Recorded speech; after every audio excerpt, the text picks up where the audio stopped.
ইরানের নতুন সর্বোচ্চ নেতা হিসেবে নির্বাচিত হয়েছেন আয়াতুল্লাহ আলী খামেনির ছেলে মোস্তফা খামেনি। এই তথ্য জানিয়েছে দেশটির সংবাদ মাধ্যম ইরান ইন্টারন্যাশনাল। দীর্ঘ সময় ধরে পর্দার আড়ালে থাকলেও ইরানের ক্ষমতার কেন্দ্রবিন্দুতে সক্রিয় ছিলেন তিনি। Mostafa Khamenei office of the supreme লিডারের একজন প্রভাবশালী নিয়ন্ত্রক হিসেবে পরিচিত। ইসরায়েল যুক্তরাষ্ট্রের যৌথ হামলায় ইরানের সর্বোচ্চ নেতা আয়াতুল্লাহ আলী খামেনি নিহতের পর তার স্থলাভিষিক্ত কে হবেন তা নিয়ে চলছিল জল্পনা।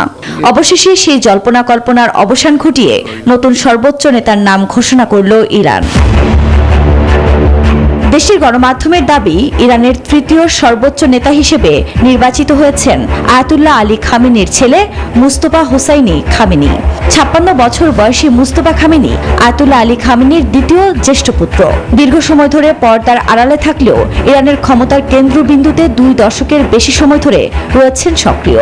ক্রাঞ্চি রোলের ভিতর চকলেট ক্রিমের filling, all time cream roll, মুখে দিতেই special inside. Office of the supreme লিডারের একজন প্রভাবশালী নিয়ন্ত্রক হিসেবে পরিচিত তিনি।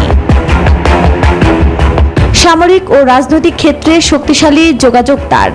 এছাড়া 2009 সালের নির্বাচন পরবর্তী আন্দোলন এবং 2022 সালে মাসা আমিনের মৃত্যুর পর দেশব্যাপী চলা বিক্ষোভ দমনে নিরাপত্তা বাহিনীকে কঠোরভাবে পরিচালনার ক্ষেত্রে তার সরাসরি সম্পৃক্ততার কথা বিভিন্ন সময়ে গণমাধ্যমে উঠে এসেছে। তবে খামেনি নিজে গত বছর সম্ভাব্য তালিকায় মুস্তফার নাম অন্তর্ভুক্ত করেনি। ইরানের শিয়া মুসলিম ধর্মীয় প্রতিষ্ঠানে পিতা পুত্রের উত্তরসূরিকে ইতিবাচকভাবে দেখা হয় না। আইআরজিসির চাপে এই সংকটময় মুহূর্তে ইরানের দায়িত্ব মুস্তফার কাঁধে গিয়ে পড়েছে।